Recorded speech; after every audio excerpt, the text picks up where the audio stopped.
Muy buenas tardes, tengan todos ustedes. Hoy estamos, como todos los miércoles, en sesión del Consejo de Ministros y a diferencia de lo habitual que es en Palacio de Gobierno, hoy nos encontramos al sur de la capital, en Pachacamac. Estamos en las instalaciones de lo que pronto va a ser el Museo Nacional, el MUNA. Hemos tenido la oportunidad de hacer una visita guiada de las instalaciones que están al 99 y algo más % de avance a cargo del ministro de Cultura,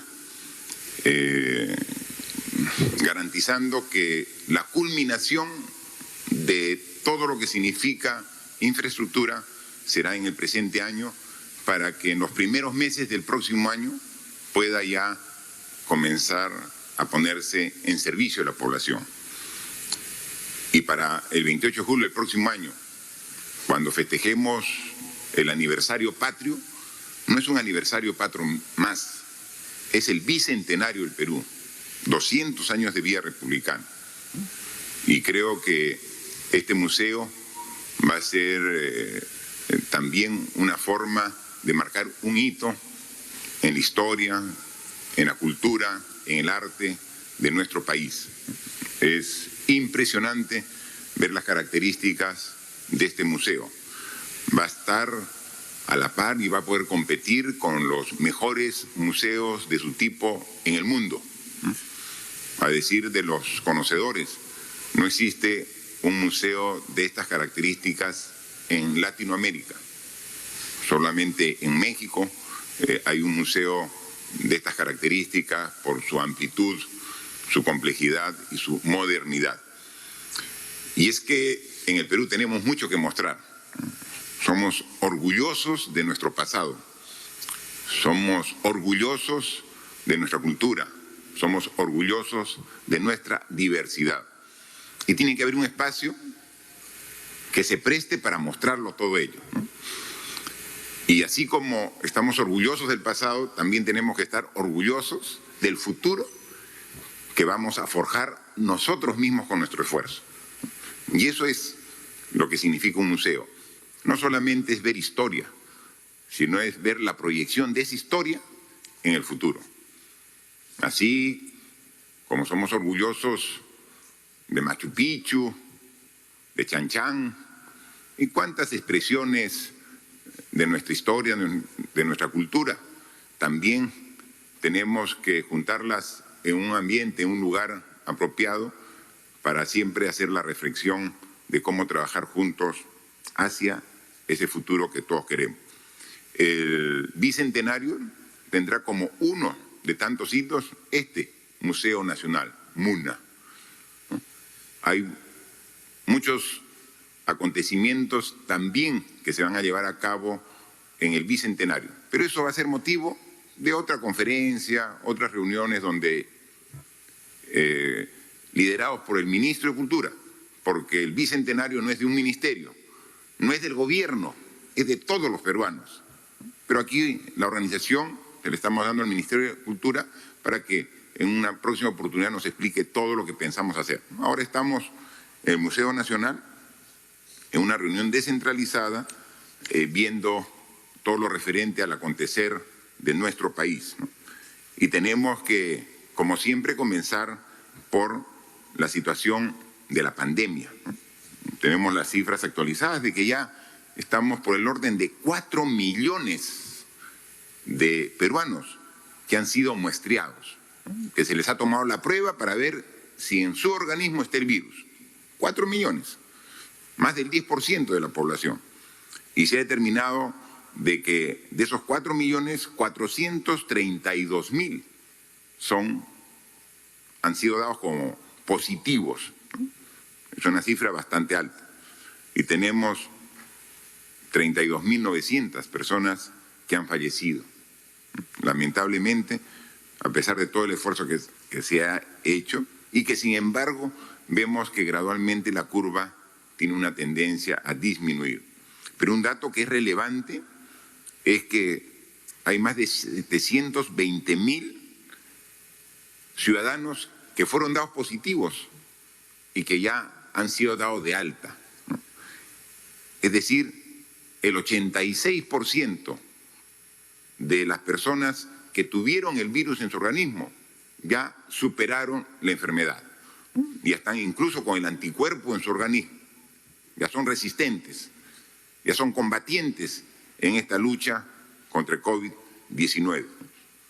Al inicio hablábamos que había un 30%, 40%. Nos emocionamos cuando ya pasamos la barrera de 50% de contagiados que habían superado la enfermedad. Ahora ya estamos por encima del 86% de personas. Y esas son las cifras que vamos viendo día a día y que nos muestran en las últimas semanas resultados que son alentadores.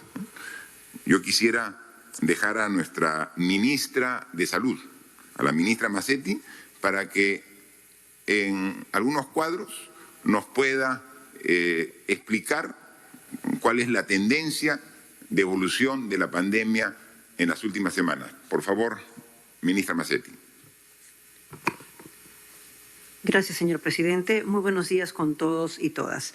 Estamos observando una lámina que nos muestra la evolución de las cifras de esta pandemia COVID-19.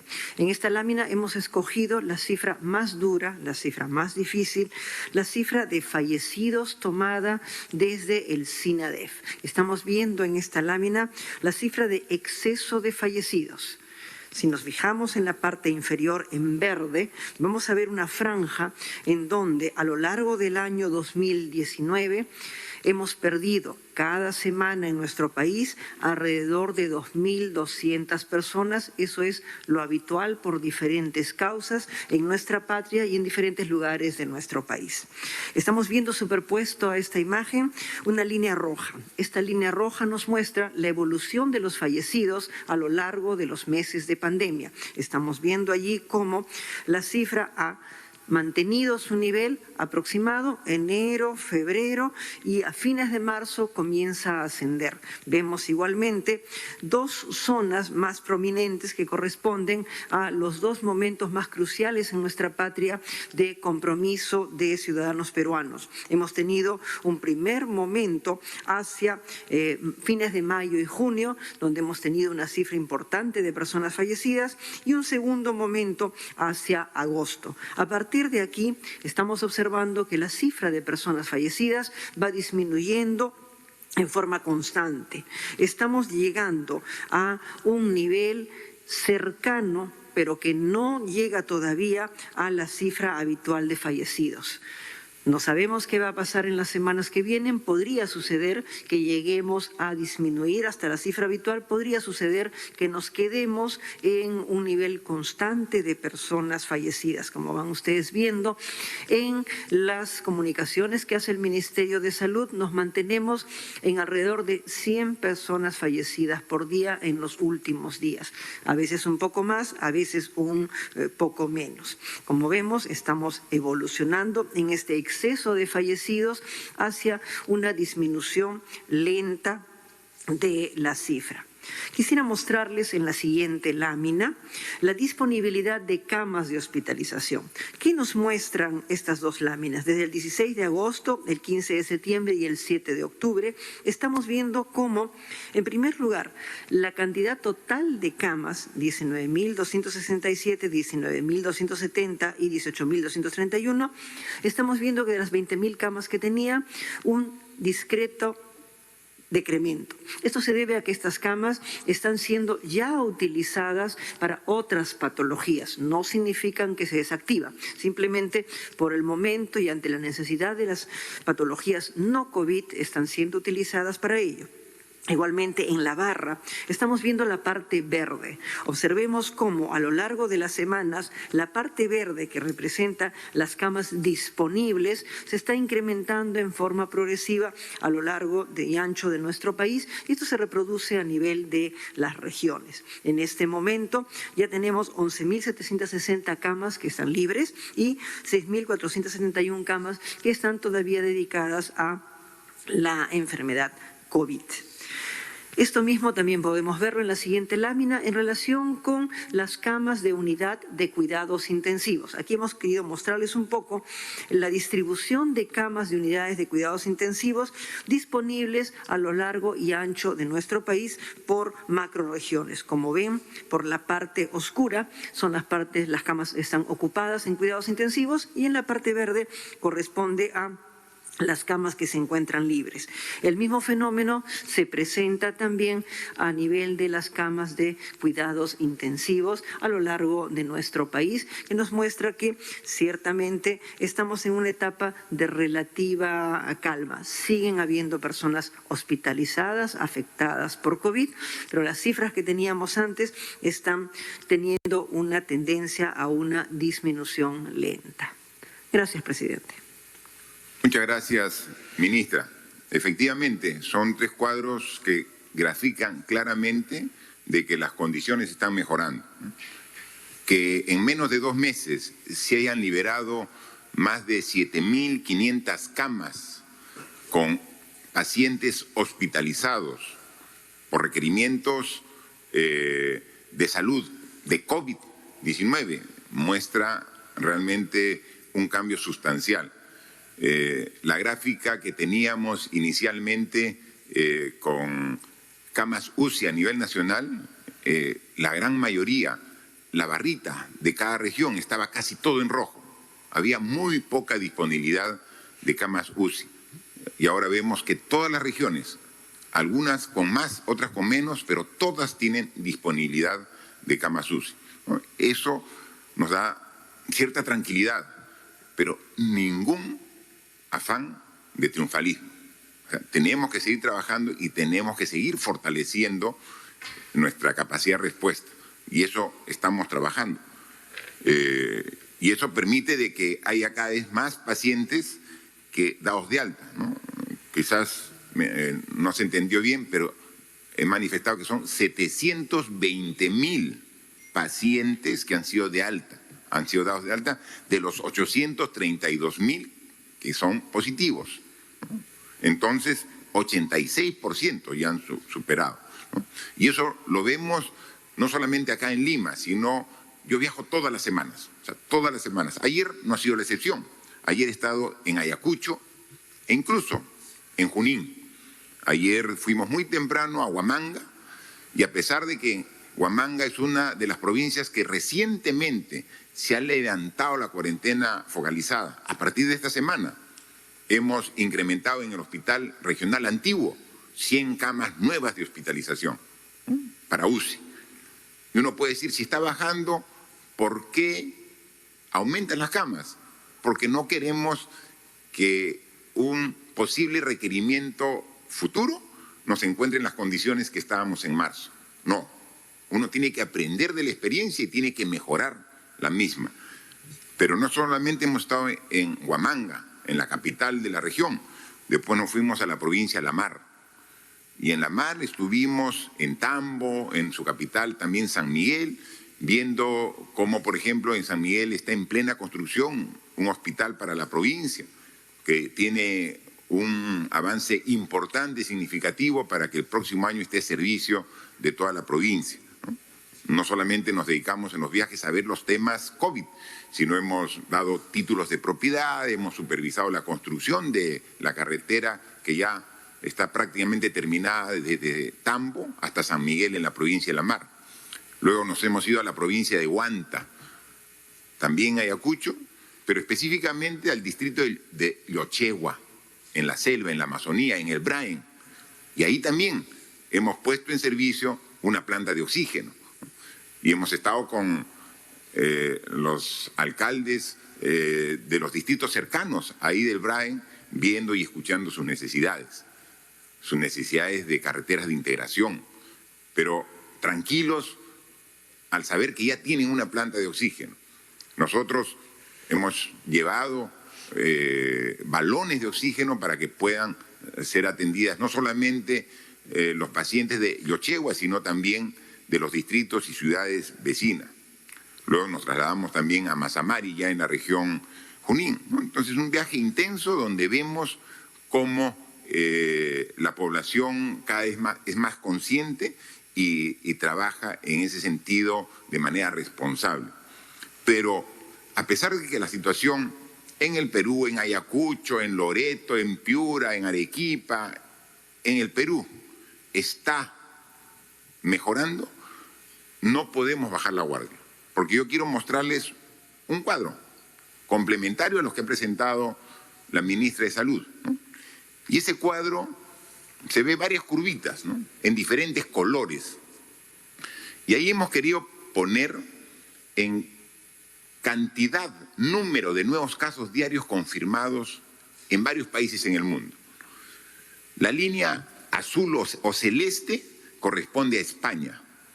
Hay 3 países europeos porque es ahí donde afectó inicialmente con mayor fuerza esta pandemia, ¿no? Esta línea celeste es España. La línea oscura, negra, es Francia. Reino Unido es una línea color lila. Y el Perú en un claro color rojo. ¿Qué podemos apreciar? Todos hemos puesto al inicio de la pandemia, ¿no?, el día 0. Y estamos ahora, los países de Europa, en el día 250, porque recuerden ustedes que la epidemia llegó a Europa como mes y medio antes que al Perú. Nosotros recién estamos en el día 206, pero los países de Europa ya están por el día 245, 250. Y entonces ustedes pueden apreciar claramente que los países europeos tuvieron una primera ola con un pico y que luego bajaron a casi 0 los casos. Se puede ver ahí, ¿no?, la línea azul de España, la línea negra de Francia, la línea lila de Reino Unido, bajaron entre el día 100 y el día 200, estaban casi a ras del suelo en cantidad de casos diarios confirmados. Pero miren, a partir del día 200, cómo han comenzado a subir nuevamente. A partir del día, diríamos, 160, 180, comenzaron a subir y actualmente la cantidad de nuevos casos diarios confirmados en esos 3 países de Europa superan la ola inicial, ¿no? Nuestra curva es, como es el Perú, bastante atípica, ¿no?, es diferente, ¿no? Tuvo al primero 100 días un pico y ahí comenzó a bajar y vimos una tendencia decreciente, pero al día 150 comenzó y tuvo otro pico. ¿Por qué ocurrió eso en el Perú? Porque en el país, en nuestro país, el Perú que todos queremos, coexisten varias realidades. El primer pico era el inicio de la pandemia con contagios en Lima, en el norte y en la Amazonía. Y luego comenzaron a descender. Y cuando comenzaron a descender, comenzó a generarse el contagio muy fuerte en el centro del Perú y en el sur del Perú, y generó otro pico, ¿no? Entonces, mientras que ya descendía el norte, el oriente, el sur y el centro comenzaron a aumentar. Y llegaron que al día 150 llegamos nosotros a un nuevo pico. Pero felizmente desde esa oportunidad ha comenzado a bajar de manera sostenida los nuevos casos diarios confirmados por COVID, ¿no? Porque ya no solamente bajó el oriente, ya no solamente bajó el norte, está bajando Lima, el centro, y últimamente está bajando el sur del Perú. Y entonces tenemos una curva descendiente, ¿no? Pero vemos que si comparamos con estos 3 países europeos, esta curva están aumentando en Europa. Entonces debemos estar precavidos por si es que ocurre en el Perú una situación de similares características. Estamos trabajando mejorando nuestra capacidad de respuesta sin bajar la guardia, y entonces tenemos que reforzar todo nuestra responsabilidad de cada ciudadano, ¿no? Ya comenzamos incluso a preparar protocolos para lo que se viene, ¿no? Estamos en plena primavera. En pocos meses vamos a entrar al verano. Y el verano para muchos es sinónimo también de playas. vamos a tener grandes concentraciones en las playas. No vaya a ser que las playas se conviertan en lo que fueron al inicio los mercados, que eran los focos de contagio. Porque como en Europa tenemos las estaciones invertidas, cuando hemos estado aquí en invierno, en Europa han estado en verano, y precisamente por ello han estado con aglomeraciones y han generado esta segunda ola. Viendo esta experiencia, tenemos que cambiar, tenemos que corregir algunos hábitos también para esas temporadas y evitar estos contagios, ¿no? Entonces tenemos que seguir trabajando en ese sentido. Mucha responsabilidad, tanto la curva de contagiados, la curva de hospitalizados y la curva de personas fallecidas está semana a semana con tendencia decreciente. No generemos triunfalismos, excesos de confianza y cambiemos esa tendencia. Depende solamente de nosotros, que estamos responsablemente trabajando, pero también de toda la población. Y dentro de toda la población, cada fecha, como esto es muy dinámico, recibimos la información del Ministerio de Salud sobre cómo va evaluándose esta tendencia y tomamos decisiones. Hemos tomado decisiones para abrir las tiendas, los comercios, restaurantes, con aforos, con protocolos, con todo cuidado.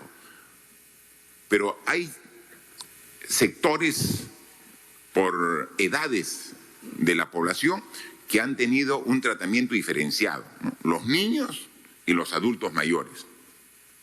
En los últimos días se ha hablado mucho de los adultos mayores. Y también nosotros estamos analizando el tema, viendo y tomando medidas para flexibilizar las decisiones que tomemos al respecto. Pero yo quiero que haya absoluta claridad de que las decisiones las tomamos siempre pensando en la persona, en el ser humano. Y hay veces son decisiones que son un poco hasta incomprendidas. Ese es uno de los problemas de ser autoridad, que hay que tomar las decisiones que corresponden muchas veces, que no necesariamente son populares, pero son las que corresponden. Y yo quiero dejar a la ministra de Salud nuevamente para que nos explique rápidamente 2 cuadritos sobre cómo se distribuye la cantidad de contagiados y dentro de los contagiados, los que fallecen, cómo se distribuyen por edad, para que vean por qué es que tenemos tanto cuidado en un sector de la población, me refiero a los adultos mayores. Por favor, ministra. Gracias, presidente. Quisiera mostrarles una lámina donde encontramos la distribución de casos positivos hasta este momento en nuestro país de acuerdo a las diferentes etapas de vida. Como ven ustedes, niños hasta los 11 años y adolescentes hasta los 17 años, tenemos aproximadamente unas 50.000 personas hasta este momento con positividad para COVID. Cuando analizamos el momento de los jóvenes de 18 a 29 años y los adultos de 30 a 59 años, en realidad estamos observando nosotros unas 630.000 personas. Y finalmente, cuando llegamos a nuestros adultos mayores de 60 años a más, hay 147.000 personas que han estado positivas. En total, en nuestro país, hemos tenido 832.929 personas positivas. Y nuestros adultos mayores corresponden en porcentaje a alrededor de un 17%. En la siguiente lámina vemos una cifra difícil, dura, la letalidad según las etapas de vida, los fallecidos. Y aquí estamos viendo que tenemos alrededor de 150 niños y adolescentes que han fallecido. Y estamos viendo también unos 9.700 personas entre jóvenes y adultos que han fallecido. Pero cuando llegamos a la etapa de adultos mayores, estamos observando 23.000 personas que han fallecido. De los 32.914 ciudadanos peruanos que han fallecido, 23.000 corresponden a adultos mayores, personas de 60 años o más.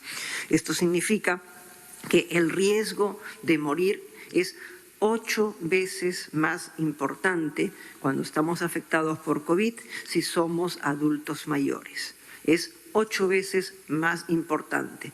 2/3 de los fallecidos son adultos mayores. De allí nuestra preocupación por la etapa adulto mayor, las personas mayores de 60 años, presidente. Gracias, ministra. Estos cuadros son absolutamente claros, porque a veces se reclama y no hay un análisis previo, ¿no?, del total de personas que han sido contagiadas, precisamente por haber puesto un esfuerzo especial en cuidar a nuestros padres, a nuestros abuelos, a nuestros tíos, a los adultos mayores en general. De 832.000 positivos, solamente el 17% son adultos mayores, 147.000. O sea, del total de infectados, 17% son adultos mayores. Pero sin embargo, del total de fallecidos, que son 32.900, 23.000 son adultos mayores, 70%. Es decir, de cada 10 personas que han muerto por el COVID, 7 son adultos mayores. O sea, ¿cómo no cuidarlos? ¿Cómo no poner especial atención en ellos? Si 7 de cada 10 personas que mueren por COVID son adultos mayores. Entonces no puede ser que muy alegremente se diga que puedan tener las mismas facilidades de todos, ¿sí? Lo que queremos es cuidar a la gente. He escuchado incluso a muchas personas, adultos mayores: yo soy responsable, déjenme, yo sé lo que hago. Cuando estamos en una etapa de emergencia, cuando estamos en una emergencia, una cuarentena, una crisis sanitaria de estas características, hay veces hay que restringir alguna de las libertades para cuidar precisamente lo más preciado, que está establecido en el artículo 1 de la Constitución, la persona humana. Entonces, poco a poco hemos dado mayores facilidades y flexibilidades para todos, pero cuando hemos sido mucho más graduales en los adultos mayores, es que esa gradualidad se ha manifestado en que solo el 17% se han infectado. Imagínense si hubiéramos permitido desde un inicio que salga. No sería el 17, quizás sería el 25 o 30%. No, solo el 17 ha sido infectado. Pero de ese 17%, el 70% representan del total, ¿no? Sin embargo, hoy hemos revisado y hemos conversado aquí en Consejo este tema y estamos dando mayor flexibilidad. Estamos cambiando el concepto, ¿no? A través de una modificación del Decreto Supremo, estamos cambiando la prohibición por recomendación, ¿no? Pero la responsabilidad es de todos, ¿eh? Entonces, las prohibiciones que se tenían, estamos cambiándolas por recomendaciones, porque ahí están las cifras. Y entonces tienen que ser conscientes de que hay personas, como nos comentaba la propia ministra, de una reconocida persona, no quiero entrar a detallar el nombre, que tuvo un problema durante la pandemia, un adulto mayor de más de 80 años, que tuvo un problema coronario y que requirió en plena pandemia de una operación a corazón, a pecho abierto del corazón. Fue operado y salió satisfactoriamente de la operación y regresó a su domicilio bien. O sea, libró una batalla contra un mal muy difícil, un mal coronario, y salió satisfactoriamente. Y sin embargo después recibió visitas. Una de las visitas tenía el COVID y no lo sabía y lo contagia. Y la persona fallece, no por el problema del corazón, fallece porque su organismo no resistió el virus, el COVID. Ese es el tema, es lo que queremos evitar. Y entonces ahora hagamos el esfuerzo juntos, no con una prohibición radical de parte nuestra, sino con un trabajo conjunto, una recomendación, pero dado que esas son las cifras, dado que del 100%, 70% de los fallecidos son adultos mayores, por favor, mucha responsabilidad en el comportamiento de todos y cada uno de los ciudadanos, en especial de los adultos mayores. Otro tema que hemos conversado el día de hoy es una consecuencia de esta pandemia. No solamente es la salud la que se afecta también el ingreso de las familias, de los hogares. Por eso que hemos hecho un primer gran esfuerzo del bono universal en un tramo y que ahora, esta semana, vamos a empezar a entregar el segundo bono familiar universal a partir de este sábado, 10 de octubre. Pero lo más importante que queremos que nos ayude es a que no se aglomeren en los bancos. O sea, no es necesario que vayan a los bancos, no vayan a consultar. Yo quiero que el ministro de Trabajo nos explique cuál es la forma, el mecanismo para poder hacer el seguimiento de este pago por parte de los hogares que son beneficiarios. Este es un trabajo conjunto del Ministerio de Desarrollo e Inclusión Social y el Ministerio de Trabajo. Los beneficiarios urbanos se va a encargar el Ministerio de Trabajo. Los beneficiarios rurales, que es lo más complejo, el llegar a los sitios más alejados, se va a encargar el Ministerio de Desarrollo e Inclusión Social. Y hay un cronograma. No se va a pagar en una semana, sería imposible, porque son 8.400.000 hogares beneficiarios. Imagínense si hacemos el pago en una semana o en 15 días. Hay un cronograma para que se eviten las aglomeraciones que pueden ser también focos de contagio. Pero hemos aprendido de la primera experiencia del primer bono y hay unas modificaciones al segundo bono que quisiéramos que nos explique el ministro de Trabajo, por favor. Gracias, presidente.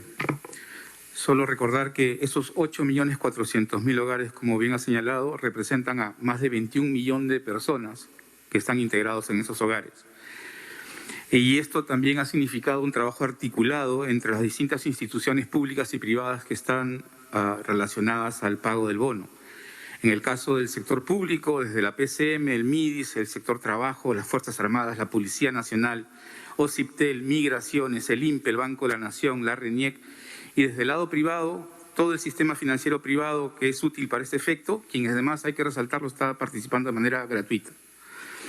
En relación al cronograma mismo, se han previsto una serie de fases y modalidades que están diferenciadas, que tienen como objetivo central la preocupación por evitar que las personas tengan algún riesgo con aglomeraciones en ventanillas. Estas fases y en modalidades son 5. La primera comienza el próximo sábado 10 con el inicio del depósito a 4.200.000 hogares en sus cuentas. Esto se hace a través de 21 entidades financieras en el sector urbano y 14 en el sector rural.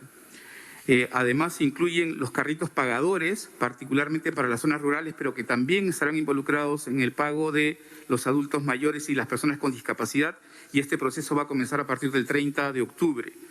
Además, a partir del 7 de noviembre se van a incorporar los pagos a través de la billetera digital y la banca celular, y a partir de del 5 de diciembre la cuenta DNI desde el Banco de la Nación. Y finalmente, a partir del 15 de diciembre, los saldos de las personas que todavía no habían podido cobrar a través de estos mecanismos, a través de una fase presencial. Para todo este efecto, se ha trabajado una estrategia de comunicación única que permite tener un solo canal de comunicación y de verificación, que es el call center, que puede atender casi 1.300 llamadas simultáneamente, y es la línea 1811, que estará disponible desde el día de mañana. Una sola plataforma, que es www.bonofamiliaruniversal.gov bfu.gov.pe o www.bfu.gov.pe,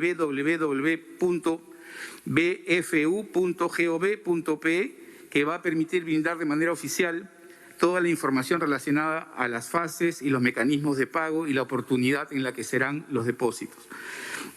Todo esto estará disponible a partir de mañana 8 y el pago, como se ha señalado ya, comenzará en la primera fase a partir del sábado 10.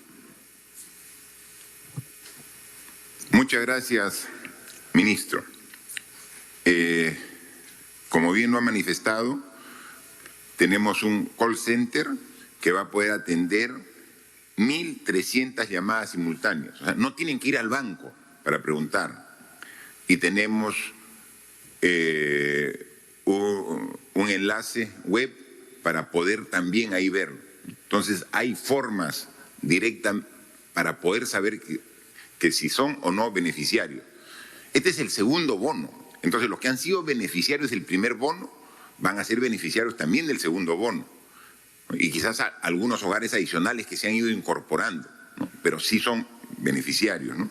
Entonces, y a partir de mañana empezamos una campaña de comunicación donde vamos, a través de los medios, de ustedes, medios de comunicación, a informar a la población de manera simple, clara, didáctica, cómo se puede acceder a la información para saber si es beneficiario, y si es beneficiario, cuándo va a tener, los que tienen cuenta, ya el depósito en su cuenta. O sea, no tienen que ir al banco físicamente a cobrar, lo tienen y pueden usar ese dinero de la forma que crean más conveniente, ¿no?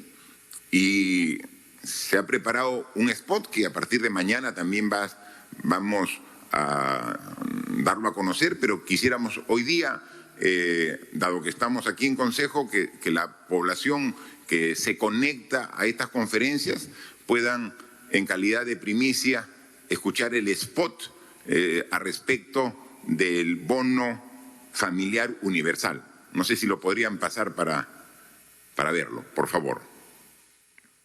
Sale un nuevo bono y al toque quieres ir al banco. No vayas, no seas ingenuo. Ingresa a bfu.gov.pe. Si no puedes, llama al 1811. Y si no te queda de otra, anda a un centro de atención autorizado. Tranquilo nomás, que este bono tendrá varias formas para cobrarlo. No vayas a la ventanilla del banco. No lleves el bicho a casa. Gobierno del Perú. El Perú primero. Ahí hemos podido apreciar a Melcochita, ¿no? Con su estilo característico, diciéndonos claro, no lleves el bicho a casa, no lleves el virus, no lleves la infección, no lleves la enfermedad a casa, ¿no? Y como dice, no vayas al banco, tienes un call center y tienes formas de averiguar directamente si es que eres beneficiario o no. Entonces, esta campaña va a ser difundida a partir de mañana. Yo estoy seguro que vamos a mejorar en orden en la distribución del bono, ¿no? Siempre hemos dicho que somos autocríticos. Cuando las cosas se pueden mejorar, las decimos. Hemos hecho un gran esfuerzo en entregar el bono 760 de diferentes modalidades, como se fue llamando al inicio, bono quédate en casa, bono rural, bono independiente, etcétera. Y cada vez que salía, eran grandes aglomeraciones, colas en los bancos. Queremos que esto sea más controlado.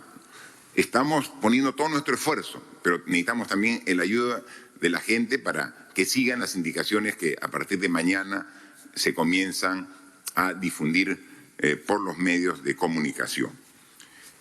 Cambiando de tema, pasamos a los temas económicos y legales. Aquí he recibido ya de parte del Congreso de la República 2 leyes que ya han sido incluso consensuadas, una de ellas con nosotros, con el Ejecutivo. Ley que establece disposiciones extraordinarias para la reprogramación y congelamiento de deudas a fin de aliviar la economía de las personas naturales y las MIPES como consecuencia del COVID-19. Había una propuesta del Congreso de la República, había otra propuesta nuestra del Ejecutivo. Hicimos el esfuerzo de juntarnos y salió una norma consensuada. Esta norma tiene como objeto establecer medidas extraordinarias de reprogramación de pagos de créditos de personas naturales y MIPES afectadas económicamente por el estado de emergencia nacional. ¿Y a quiénes alcanza? ¿Cuál es el ámbito de aplicación de esta norma? A los créditos de consumo, a los créditos personales, a los créditos hipotecarios para vivienda, a los créditos vehiculares y a los créditos MIPES, ¿no? Entonces, un gran esfuerzo y a través de los detalles que dice la misma, en 11 artículos y 2 disposiciones complementarias está dada esta ley. Ya viene firmada por el presidente y el vicepresidente del Congreso y lo que corresponde es que el premier y el presidente la firmen y la promulguen.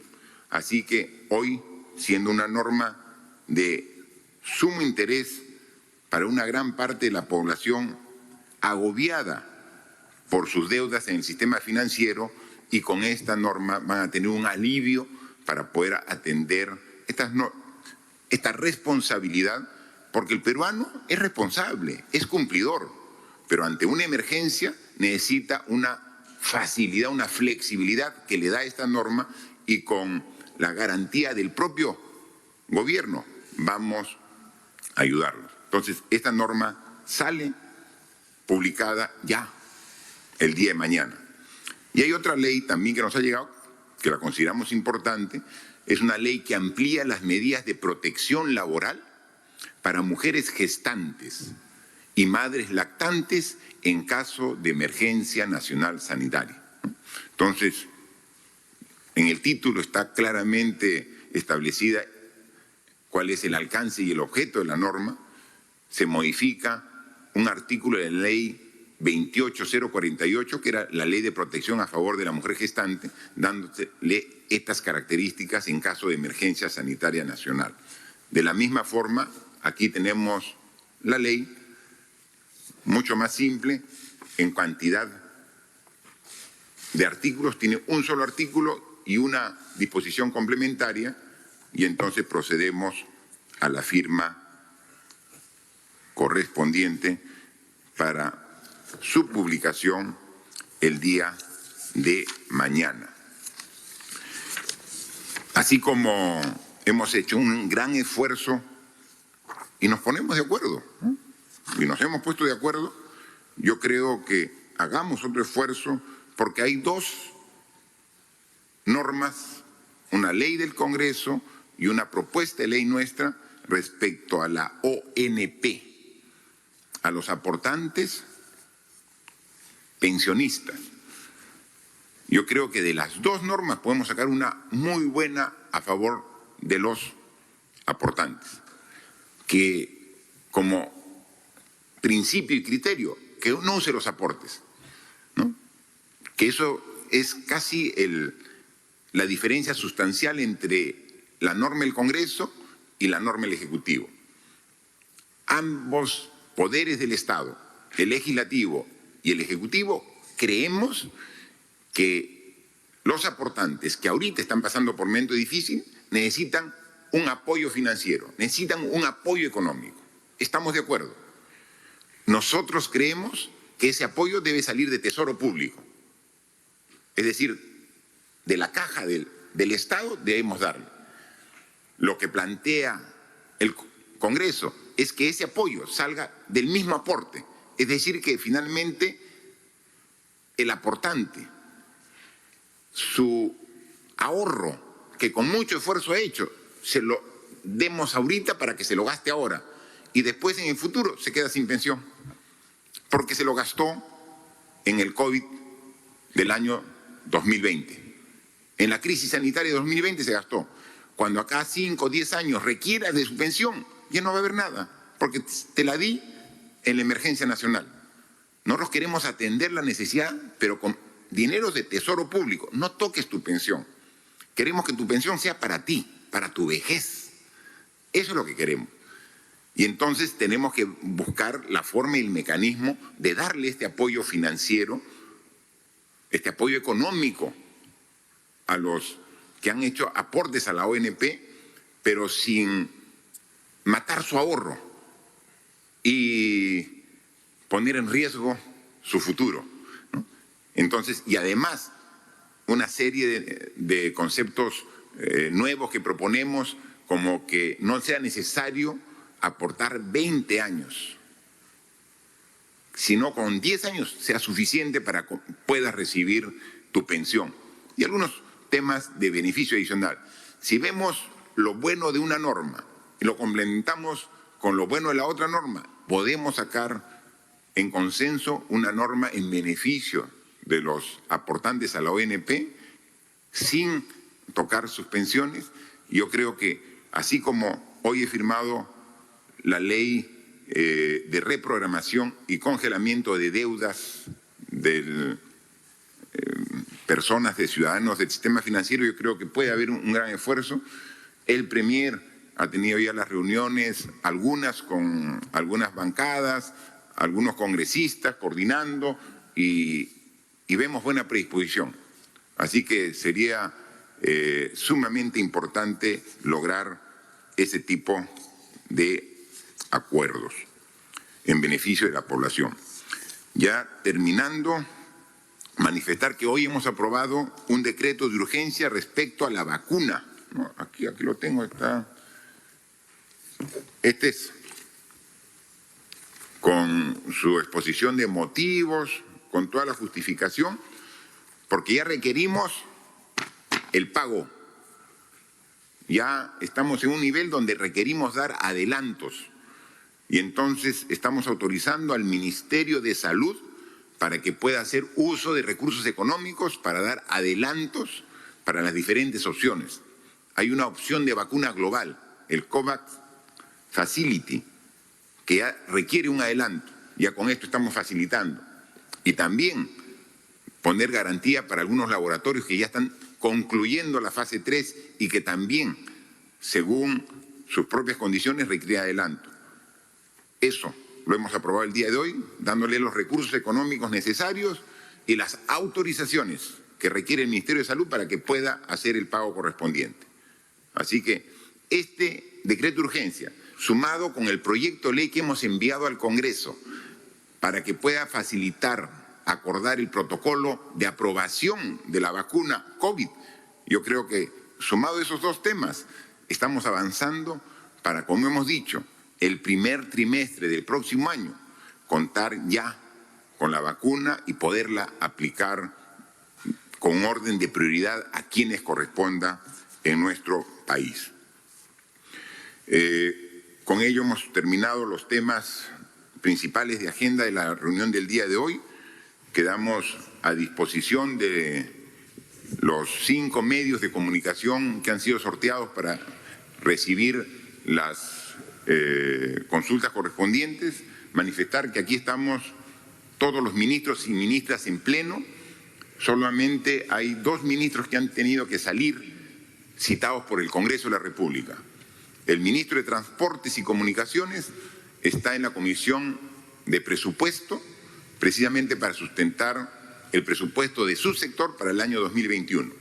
Y la ministra de Economía tenía una reunión hoy en la tarde, temprano, con la Comisión de Trabajo. Respetuosos del Poder Legislativo, ambos ministros han salido. Lo único que recomiendo al Congreso de la República, que sabiendo que los miércoles hay Consejo de Ministros, traten de invitar a los ministros y ministras otros días que no sean el miércoles, ¿no? Para contar con todos ellos. Así como nosotros sabemos que los jueves hay pleno del Congreso, ustedes saben que los miércoles hay Consejo de Ministros, ¿no? Y entonces sería ideal que las reuniones las convoquen para otros días. Antes de escuchar las preguntas, hay un tema que, como muchos, nos une a los peruanos, ¿no? Y es el fútbol. Hoy nuestra selección nacional viaja a Paraguay para empezar un nuevo sueño. Así como ese sueño se hizo realidad el 2018 llegando al Mundial de Rusia después de muchos años. Ahora el próximo sueño es Qatar 2022. Y el primer esfuerzo que estos bravos muchachos tienen que hacer es el día de mañana en Paraguay. Hoy están viajando en horas de la tarde, reciban toda la buena vibra de aquí, de ministros, ministras. Estamos a la distancia con ustedes, estaremos como la mejor hinchada del mundo, alentándolos a la distancia. Estoy seguro que van a poner alma, corazón y vida para defender a la blanquirroja como siempre lo han hecho. Muchas gracias a los jugadores y al entrenador también, obviamente. Ahora sí, por favor, entramos las preguntas.